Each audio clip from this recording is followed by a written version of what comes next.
My name is Lanre Ajayi, and I'm reaching now on channel 197.3.1 DT on people, places, and events. This is My City Speaks to Me, an exclusive edition to celebrate a wonderful woman, a role model in society, a mother, an influencer.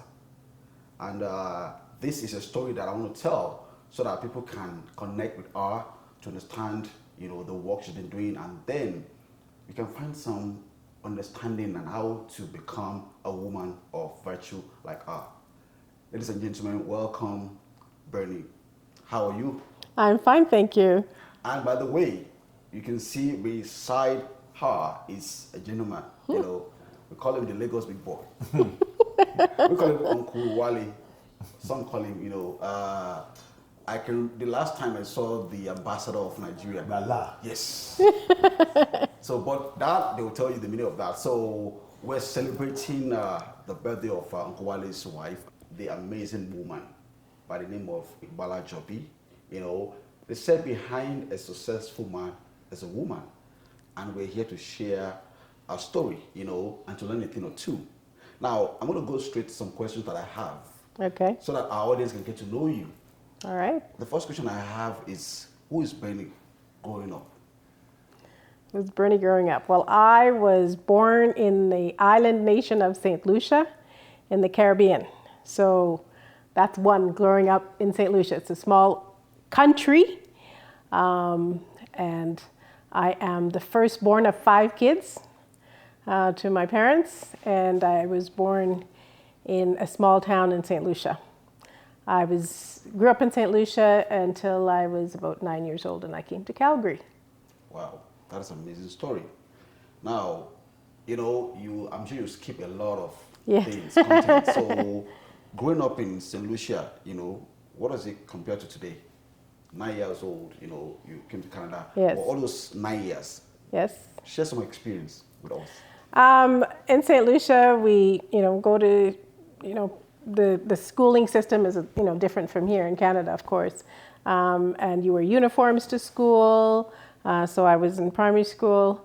And, we had a trek. There was no school buses or whatever. We trekked to school every day and trekked back. So, we were not a rich family. I was from hardworking parents. I was not born with a silver spoon in my mouth. We worked hard for everything we had. We lived in a 2-bedroom house, one bedroom and the main room, which was the sleeping area for the kids. So we would make the bed every night before we went to sleep and pick it up and air it every morning when we got up. So That sounds similar to some African homes, because I grew up in Africa, Nigeria, Ibadan, Lagos, Elisha, and what you're saying reminds me of that kind of environment whereby you just leave the mats on the floor, you sleep, and then that tells me something, that your background doesn't determine, your future. Doesn't matter where you're coming from, where you're going is what matters, and then because we don't allow that, or that doesn't define the outcome of our life. So if anybody's watching and, you are in this stage of your life, this is a testimony that yes, you might be in that stage of your life, but it's a process. Right, and that never leaves you, and you just you always remember. I remember where I was born, where I'm from, my journey. Always remember that. My dad still lives in the same house in St. Lucia now. Wow. That 2-bedroom house, of course, he's expanded it, but that same house that I grew up in where I was born. So at age 9, you moved to Canada. What influenced your decision to move to Canada? We had an opportunity. My mom moved here first. My aunt lived in Calgary. And so she had an opportunity to come to Canada, and particularly Calgary. So we moved directly from St. Lucia to Calgary. My mom moved here first. She worked, several jobs trying to see if this was a place and if she could get all of the family to come here. So slowly, I was the second one to come here.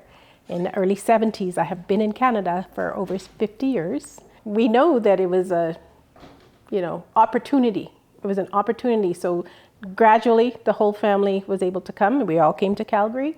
And when you're from someplace, you've worked very hard, but there might not be opportunities to move forward, and you're given this opportunity, you have to take every advantage of the opportunity. I've been in Canada for the past 50 years, and I know that there's a lot of experience packed into those 50 years. Yeah.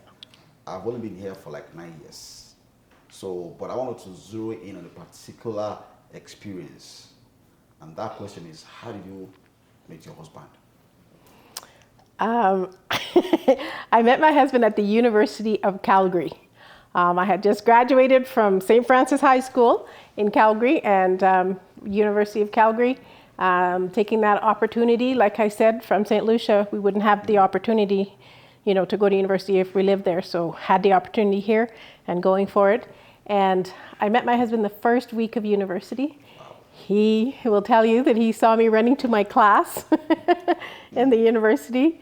And we were also members of the International Students Association at University of Calgary. So we got to know each other more through that. Uncle, now I want your own version of the story. Because I want to know who saw who first. How did it happen? Okay, he's right. So it was one beautiful September evening. I was sitting down. September. I remember vividly. First week of university. I sat down and I was cooling out on the grass, and I saw this lady running in front of me going to, I believe it was going my to class. She was late for class. And so I saw her and I said, I'm going to marry that girl. Just like that. That is the truth. Before talking to her. Because God said, that's your wife. He told his friend that was with him. I'm going to marry that girl. That's my wife that just walked by. She didn't see me. I didn't see him. And that was the end of that. Next day, I went into the International Students Association office, and she was there. That's how the journey began. So, at what point did you tell her, I'm going to marry you? He didn't tell me that. Because you can't say that. She proposed to me. That's not true. No, actually, no. But seriously, here's the story. I chased her for 1 year. I was chasing her, and she was not putting up. Yeah. So one day, a year later, literally 9 months later, she invited me on a date to her best friend's wedding. So I was her chaperone. And Not the chaperone, but you were my chaperone. Plus one. Yeah, Plus one. Yes. So she invited me out, and that's how we became better friends. See, we were friends. we were friends because we were Yes. executive members of the International Students Association. So he was like social leadership from young. Yeah. So we were on the executive together. So, we'd go to soccer games, meetings together and stuff like that with the group. So why 9 months before you give an answer, or like why? What was No, because those 9 months? I didn't know him. We throughout that year we got to know each other, right? I was there to go to university, and remember, I came from maybe not having the opportunity, and nothing was going to stop me from getting my university degree. So no distractions. I wasn't a distraction. But actually, something interesting. If you look at that story, my parents sent me to go to school in Canada for better opportunity in life. Her parents sent her to go to school. For better opportunity in life, yes. Right? So we met with the same goals and purposes, except different backgrounds. Yeah. Amazing. Now, you are from St. Lucia in the Caribbean. He's from Nigeria. Now, the weather is different. The food is different. The weather's similar. The weather's similar, but the food is very different. Even the And culture is very different. The way of speaking, like from Lagos. Lagos guys, the way they speak is different, small talk, all of that. Not like the Jamaican way. And now the question I have is, what was the first cultural shock you experienced while dating your husband? Initially, because we were in a mixed, like International Students Association, it wasn't as if it was, Nigerian group. But as we got to do stuff more with the Nigerian groups in the city, then that's when you started seeing, it's like, oh, Nigerians are loud, very loud. That's what they did. It's just like, all the time or whatever. But it's just slowly, because it's not like it is now. There's the great Nigerian population here. It wasn't like that before. So we got to know a few people, and, over the 4 years that we knew each other before we got married at the end of university, when we both graduated from university. Wow, that's cool. Uncle, what was your first experience in St. Lucia? When did you decide, okay, no, I want to go to your hometown to see your parents or to see your family? Actually, it's tilted. Her mother lived here. Okay. Her father lived here, but he moved back to St. Lucia. Yeah. So we had a relationship with the mother, right? She knew who I was, and they invited me to dinner when they found out that something serious was going on. And that's the story I should tell you about cultural differences. Okay.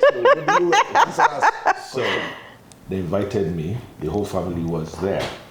Now, I was this Nigerian who also wanted to impress. So I did not eat. Wow. So I went there, they set the plate, and everybody was eating small.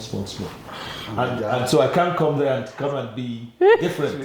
So I ate small and I starved. I mean, there was steaks and all that. To impress them. Yes. But they were all eating, me, I wanted to eat meat and chicken and rice and pile my plate. So I decided to be like everybody, be a good boy. And that's a cultural shock. I would never do it again. Next time before they invite me, I would have eaten at home. Yeah. So that we all eat small. Anyway, that was interesting. Amazing. Now, you've been in Canada for over 50 years. You've had so many life experiences, challenging experiences, situations, kids, family growing up, traveling across, the globe, to Nigeria, to other part of Nigeria. Now, what are some of those milestone achievements for you personally? Maybe, together or personally. Some of this, I don't know, what are some of those things that, this mark a turning point in your life, Married to a Nigerian, married to this, handsome uncle. And what are some of those major, milestone achievements, because, like I said, I want people to learn lessons, to take something away from this. It's not just a celebration of people. They say, telling the story of, grace, success, triumph, challenges and success, so that people can learn, because we are all product of stories. And when we learn better, we can become better and do better.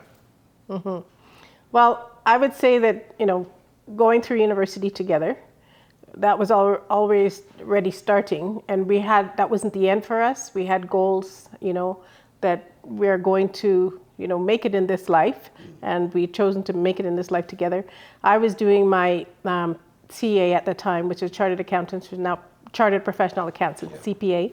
And so I was going into that right away. So you have to article. So you're working as well as you're going to school, and that was a goal. And one of the things there is that I needed to finish that, and we decided we were not going to have kids before that portion is finished. Yeah. And in Nigeria and the culture, as soon as you get married is like they're expecting. So we dealt with that together. We did it. I got through. I passed my exams and became a chartered accountant. And my husband went on to CIBC, being in the managerial realm of CIBC. And so when we were set and ready, we decided to start our family. So those are big areas that we worked together, and we stood our ground despite other people saying, okay. And we were able to do that. And then we got our first house, had our first child, all within a year after I graduated.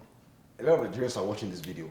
Some are young couples, and some probably young couples will be watching this. And how did you manage that with your family? Because I know Nigerians, your parents, there's this proverb in Yoruba, they say, meaning that when you get married, the prayer is that the wife will probably give back, just a few months. That is just a thing for Nigerians.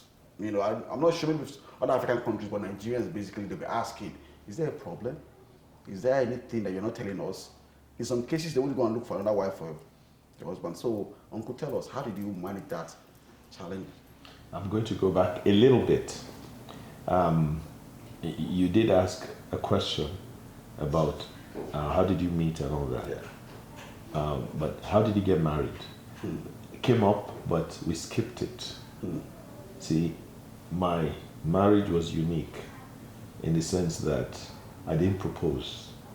My father called her mother to propose, to ask, as we do in Nigeria. So my father actually called. I knew. I told my dad when she knew when we were going to get married. I said, look, Dad, call her mother and let her know. So he called and they spoke and... They agreed. Well, and then I saw she was happy. Her mother, yeah. I remember it was like 4 a.m. in Calgary, 5 a.m. in Calgary. Because of the time difference. Time difference. That call came in. And I knew it was going to happen because I knew my dad was going to call. It was not these days of cell phones, you have to remember. Yes, all those phones have to those big ahead. Yes. So anyway, he called and then she now came and said, hey! So this is what's happening. Anyway, so that's one part of the proposal. Right. Yeah. So that set up what I'm about to say. So the question you asked, how did they feel? How did they take it? They were here for the wedding. My family was here. My parents were here. My sister was here. So they were kind of acculturated. They knew who I was getting married to. They knew the family. They knew what I wanted and what we wanted. Yes, the questions came. But it was not mostly from them. It was mostly from family. Yeah. Family. Uncles, aunties, nieces. Yes. And I remembered, even one of my sisters, my late sister called me and said, Kilo Shele, what's going on? That's a big question. You know what they're saying now? Nigerians are saying our mother is a witch. Huh. She's bewitching us, the kids. Because she had difficulty. I'm 2 years old. I'm 2 years older than her. Like I said, she's late now. And she had a bit of difficulty having kids. I'm the oldest. We're both married. No kids. Right? That's So she called issue. me and said, look, I know there's nothing wrong with you, but there's pressure at home. I said, don't mind them. I do it my own time. But yes, my parents did ask periodically, but they didn't pressure us. But when we're ready to have kids, God was faithful. It was like that. We never had issues with conceiving. That's amazing because it's still a major issue in Nigerian communities, in some African communities. In fact, some communities even want you to be pregnant before you get married. Yes. Just to be sure that we're not just marrying an empty barrel. Yes. But it's just, thank God for your parents that are understanding. But in as much as you have understanding parents, see, in Africa, when you get married, you're not married to your husband or wife alone. You're married The family. So they will have a say. They will say some things and, I'm sure you must have experienced some of those things. How did you cope with those kind of, comments here and there? How did you See, for manage? me, Yeah. it's a totally different culture. So that was all getting used to the culture and understanding the culture. And I'm an open person. I'm opening to learning and I'm interested in different cultures. So for me, it was interesting to understand where they're coming from. But we knew what we wanted. And God knew our plan and enabled us to make it through that. And it was also easier that we were separated by distance. If we were in Nigeria, it would have been a lot more difficult. That would be more. We were here, so we could always shut them off. Yeah. And then there wasn't like mobile phone. Like you can just get a call, or WhatsApp or anything. So Correct. If you really want to talk, you have to go to the Nitel. Yeah. Or go to a friend with a phone. Yes. So that kind of like a blessing. So in a way. So Amazing. Now to the main reason why we're doing this. You're turning a milestone, turning 60 the question is, how does it feel to be as young as you are now? Because, you know, they said black don't crack. You don't look 60. You know what? You're as old as you feel, and I feel great. I feel young. So to me, 60 is just another number, but we're thanking God that it's arriving and we're here to celebrate it. So I always say prayer Yoruba, and I'll interpret that. Oluwa mojoro. Or can you translate it for our audience?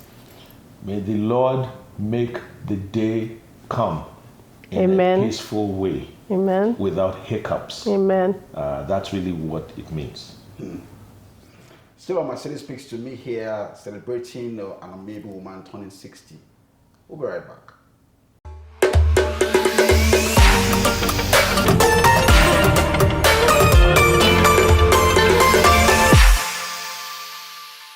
Welcome back. Still on my city speaks to me, telling the story of Bernie Gbalajobi turning 60, and that there's some questions that I want people to, have a clear understanding.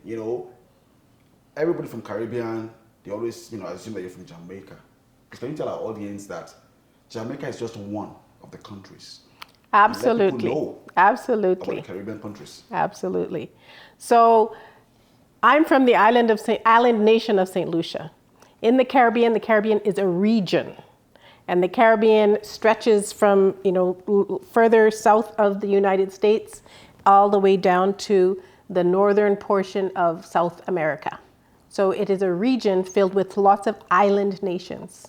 So I'm from an independent country of St. Lucia. St. Lucia is bordered by our northern neighbors, Martinique to the north, St. Vincent to the south, and Barbados to the east. To the west of us is just the Caribbean Sea. So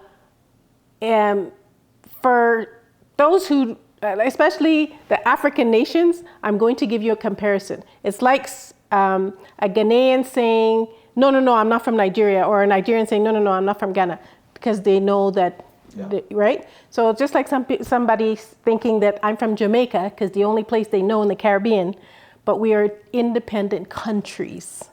So Jamaica is near the top, and we're going to be celebrating my birthday in Jamaica. Amazing. Because it is a Caribbean. And what was important to me was that I brought people to the Caribbean to experience island life, because I'm an island girl. But I was about to ask the question at where's the party at? Because in Africa, I know for black folks, for even Caribbean, we love celebration. And I know something about the Caribbean nation. They celebrate, colorfully, loudly, with this, the street carnival, with the costume. That is an amazing spectacle, Every year, I'm opportune to be on the parade ground on Carry Fest, and I love that. So you're taking a whole lot of, people from across the world to Jamaica, to the island nation. Yes, we are going to Jamaica. We are going to celebrate in Moon Palace Resort in Ocho Rios, Jamaica. What should we expect to see there? Tropical everything. Beautiful beaches, beautiful sights and sounds, music. We're going to be sampling the Caribbean food, and some of our foods are similar in the different islands. We have, a few things that are particular to the island, but a lot of foods we have from all the islands. Like, those people who are coming to Jamaica will be sampling the famous jerk chicken and jerk pork, and lots of ones. Yes. We do authentic. When we go on vacation, we do authentic, and it's important for us, for those people who come with us, to experience authentic island food, island music, everything, so that when you come back, you will be able to say, I've really experienced the island that I've been to. Now, one more thing that's important. You cannot talk about Jamaica without talking about reggae music. And what we intend to do was give our guests a flavor of what reggae is all about. We're going to be visiting the Bob Marley Museum, which gives them the taste and an experience of what that great man was like All through this trip. all through this trip. Amazing. Point is, so that you get it, we're not just going there. Yeah. We're trying to give people a taste of Jamaica. Yes. Because when people go, they stay in a resort. Yes. And you eat all the food you want and you go, I've been to Jamaica. You haven't No, been?" that's go not outside, yes. exactly. We're going So that's the whole We're point. going to mingle with Yes. the people. Yeah. So you shared the story and it's been amazing and inspiring, and then I can't wait to go to Jamaica. I feel like I want to go now. So what do you Like think? now? Yes, let's go now. How? How's that going to happen? Well, we're going to jump. Okay, let's. We're jumping to Jamaica. Okay, Let's let's go. Let's jump. Let's go to Jamaica. Now, let's go. Wow, wow, wow, wow. What a jump. Guess what? I brought this all the way from Calgary. Now, in case you're looking for a way how we teleported from Calgary to Montego Bay, to Ocho Rios, Moon Palace, gotta subscribe to this channel and leave a comment, and I will probably, give you that hint on how to teleport yourself from Calgary. By the way, I'm Lanre Ajayi, and I'm reaching now on channel 173.1 DT on people, places, and events. This is My City Speaks to Me, one of the special edition celebrating an amazing woman. We just landed from their living room in Calgary to Ocho Rios, yes, for the celebration of life, celebration of goodness and mercy and joy. I'm talking about the 60th birthday anniversary of Mrs. Bernie Gbalajobi, and all these 3 days, there's going to be a lot of packed fun activities, like going to Bob Marley, museum, going to glorious seafood restaurant, having a 80s and 70s birthday theme party, and also we're going to be having a praise and worship session, here at the Ocho Rios Moon Palace. And then to cap it all, we're going to be going to the Juice River for an evening, dressing elegantly in black, white, and gold. Yours truly will be here to bring you all the glitz and glamour of this celebration. Like I do it on this show. You know what? Don't move a muscle. Stretch. Let's go. Show them the beach. Come on, sit down. Should I go back to Calgary? Should I go back alone, or should I stay? But you know what? The water is beautiful. It's warm, even though it's humid and it's hot. But guess what? The water is cool and beautiful. Look at the background. You can't beat this view. It's beautiful. Only My City Speaks to Me. Yours truly. We'll be right back. Don't move a muscle. Stretch. Let's go.